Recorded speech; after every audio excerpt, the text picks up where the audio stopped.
got so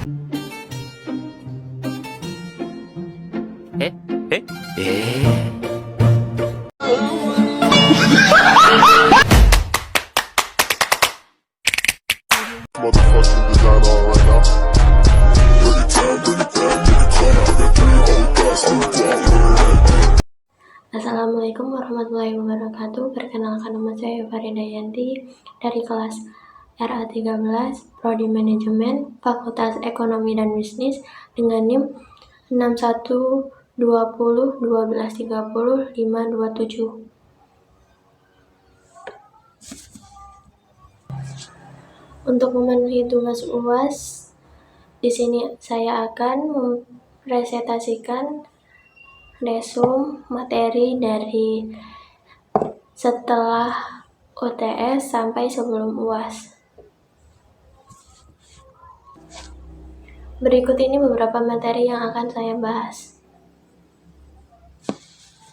Materi diantaranya kerjasama tim dalam organisasi, komitmen organisasi, pengendalian, mengelola konflik, evaluasi, dan teknologi informasi.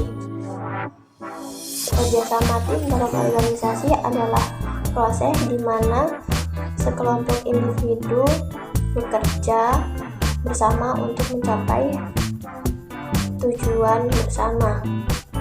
Kerja tim memainkan peran penting dalam menciptakan lingkungan kerja yang produktif dan efisien. Kerja tim dalam organisasi memiliki tujuan bersama, yaitu untuk mencapai tujuan bersama atau hasil yang lebih besar daripada yang bisa dicapai oleh individu secara sendirian. Anggota tim perlu sepakat tentang tujuan bersama dan fokus pada pencapaian tersebut. Setiap anggota tim memiliki peran dan tanggung jawab masing-masing. Pemahaman yang jelas mengenai peran dan tanggung jawab masing-masing anggota membantu dan mendistribusikan pekerjaan secara efisien. Kerja tim melibatkan kolaborasi aktif antar anggota. Anggota tim perlu berbagi ide, pengetahuan, dan keterampilan untuk mencapai hasil yang optimal. Setiap anggota tim perlu memiliki kepercayaan sesama anggota tim. Kepercayaan antara anggota tim adalah fondasi utama kerja tim yang sukses. Anggota tim perlu mempercayai anggota satu sama lain untuk menyelesaikan tugas-tugas mereka dan mencapai tujuan bersama. Anggota tim memerlukan fleksibilitas dalam menghadapi perubahan dan tantangan.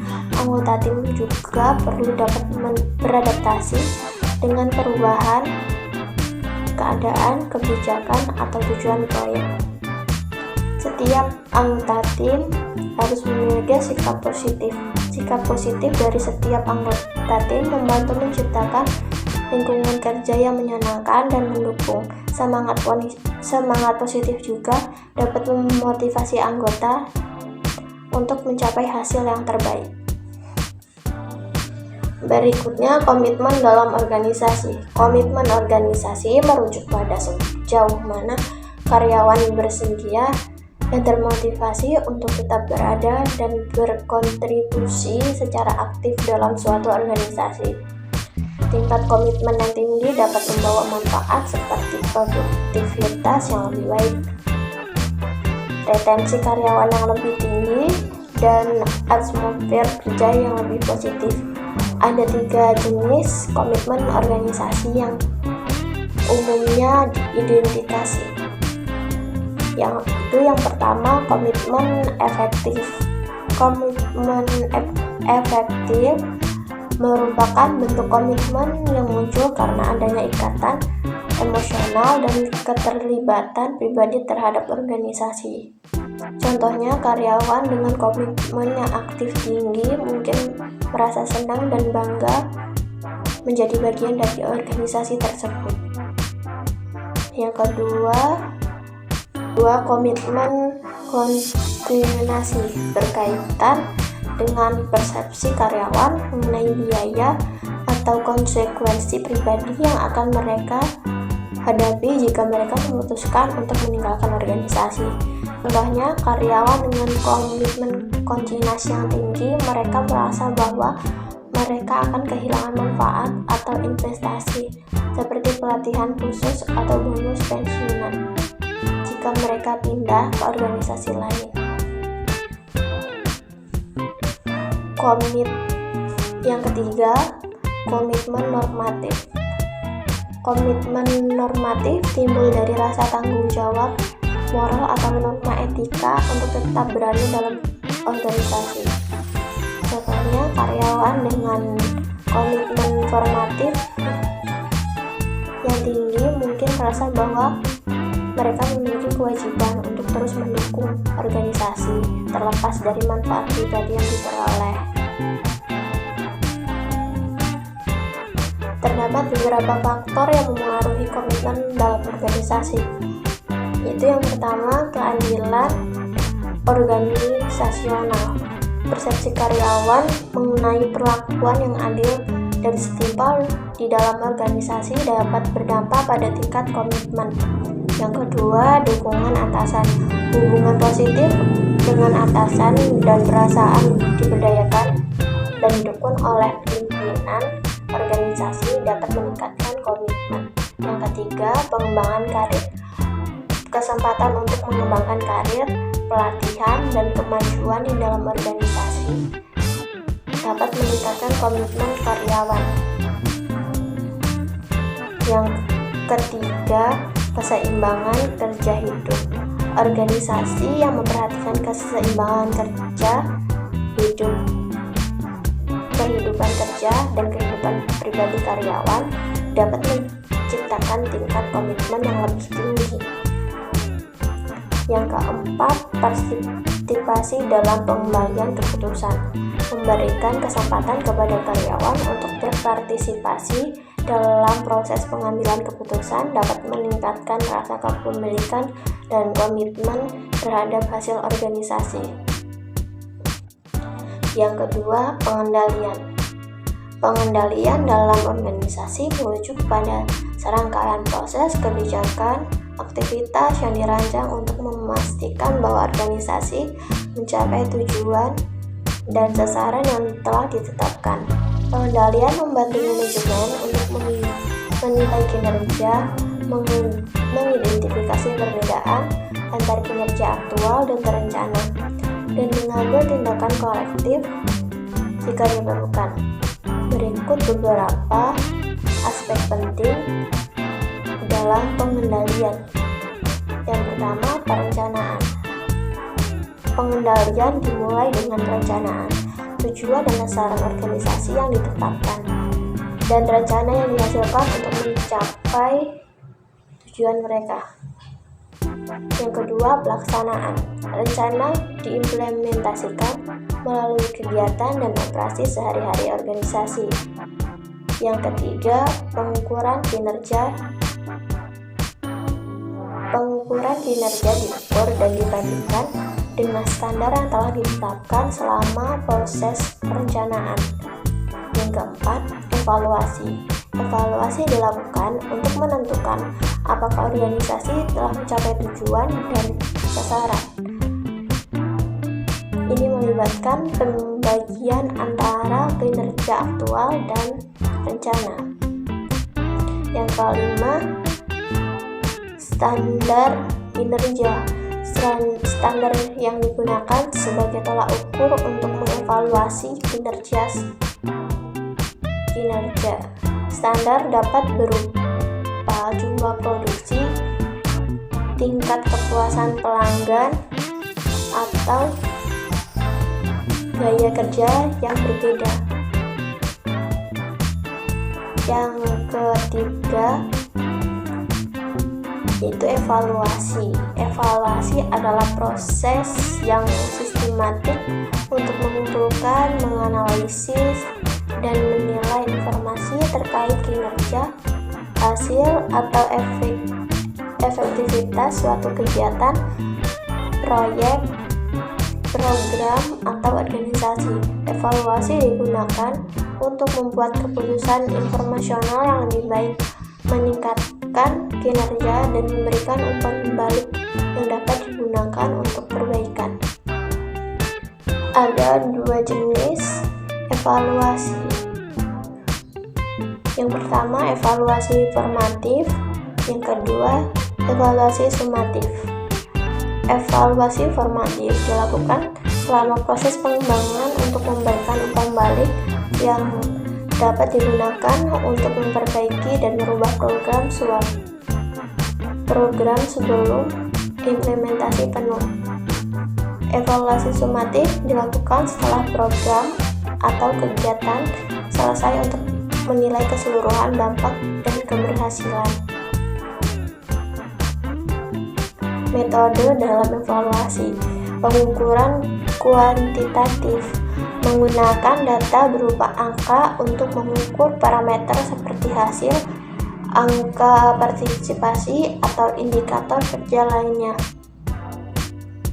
Pengukuran kuantitatif melibatkan analisa data non-angka seperti wawancara, studi kasus, atau observasi untuk mendapatkan pendalaman tentang pengalaman dan persepsi peserta atau pelaksana program. Dalam evaluasi terdapat indikator, yaitu indikator kinerja. Indikator kinerja merupakan variabel atau parameter yang dapat diukur dan digunakan untuk mengevaluasi hasil atau dampak suatu kegiatan atau program. Contoh indikatornya jumlah peserta, tingkat keberhasilan, tingkat kepuasan peserta, dan sebagainya. Yaitu selanjutnya ada partisipasi pemangku kepentingan. Identifikasi pemangku kepentingan melibatkan pihak-pihak yang terkait dan terpengaruh oleh program atau kegiatan dalam proses evaluasi. Umpan balik pemangku kepentingan mendengarkan pandangan dan pengalaman pemangku kepentingan untuk mendapatkan perspektif yang lebih lengkap. Materi yang terakhir yaitu tentang teknologi informasi dalam organisasi atau dalam manajemen. Teknologi informasi dalam manajemen merujuk pada pemanfaatan berbagai alat dan sistem IT untuk mendukung peningkatan dan mengoptimalkan proses manajemen dalam suatu organisasi.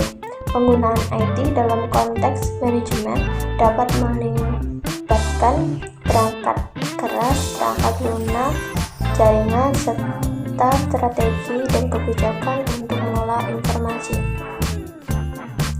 Berikut ada beberapa aspek tentang teknologi informasi dalam manajemen. Yang pertama, sistem informasi manajemen atau SIM. Sistem informasi manajemen adalah rangkaian prosedur, perangkat keras, perangkat lunak, dan data yang dirancang untuk mengumpulkan, mengolah, menyimpan, dan menyajikan informasi yang relevan bagi manajemen dalam pengambilan keputusan. Fungsi sistem informasi dalam manajemen: mendukung manajemen dalam perencanaan, pengawasan, perorganisasian, dan pengendalian kegiatan organisasi. Perangkat keras dan perangkat lunak dalam manajemen: perangkat keras yaitu komputer, server, jaringan, dan perangkat fisik lainnya yang mendukung operasional sistem informasi.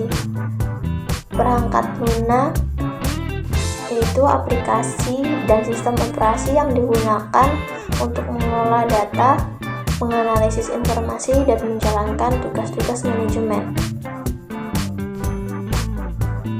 Dalam sistem informasi organisasi atau manajemen, kita juga perlu mendukung keputusan. Sistem pendukung keputusan atau SPK memfasilitasi pengembalian keputusan dengan menyediakan data, analisis, dan model yang mendukung pemahaman kondisi bisnis dan alternatif keputusan. Analisis data menggunakan teknik data miring, analisis prediktif, dan analisis statistik untuk mendapatkan wawasan dari data. E-business dan e-commerce. E-business adalah penggunaan IT untuk mendukung operasional bisnis secara menyeluruh, termasuk proses internal dan eksternal. E-commerce, pemanfaatan IT untuk melakukan transaksi bisnis secara elektronik seperti penjualan online, pembelian, dan pemasaran. Manajemen proyek dan kolaborasi. Perangkat lunak manajemen proyek membantu dalam perencanaan, pelaksanaan, dan pengendalian proyek dengan menyediakan alat untuk jadwal, pemantauan, dan pelaporan. Kolaborasi online. Alat kolaborasi seperti platform berbasis cloud memungkinkan tim bekerja secara efisien terlepas dari lokasi geografis. Keamanan informasi, perlindungan data, implementasi kebijakan dan tindakan keamanan untuk melindungi data dan informasi organisasi dari ancaman keamanan seperti peretasan atau kehilangan data. Manajemen akses, pengaturan dan pemantauan akses, penggunaan untuk menjaga kerahasiaan dan integritas data. Pengelolaan rantai pasokan atau supply chain management. Yang pertama, sistem supply chain management. Integritas teknologi informasi dalam manajemen rantai pasokan untuk mengoptimalkan proses pemantauan, persediaan, dan meningkatkan efisiensi keseluruhan rantai pasokan. Pemrosesan otomatis dan robotisasi. Otomasi tugas rutin. Pemanfaatan perangkat lunak dan sistem otomatis untuk menangani tugas-tugas yang bersifat rutin dan berulang. Robotisasi proses bisnis atau RPA, penggunaan robot dan perangkat lunak untuk melakukan tugas-tugas operasional yang memerlukan otomatisasi. Big data dan analisis prediktif. Big data adalah pengelolaan dan analisis data dalam skala besar untuk mendapatkan wawasan yang lebih mendalam. Analisis prediktif adalah menggunakan data dan model untuk meramalkan tren masa depan dan mendukung pengambilan keputusan yang lebih prediktif. Penggunaan teknologi dalam manajemen dapat membantu organisasi meningkatkan keefisiensi, meningkatkan produktivitas, dan mendukung pengambilan keputusan yang lebih baik. Integrasi IT yang baik dapat memberikan keunggulan kompetitif dan memfasilitasi transformasi digital dalam konteks manajemen bisnis.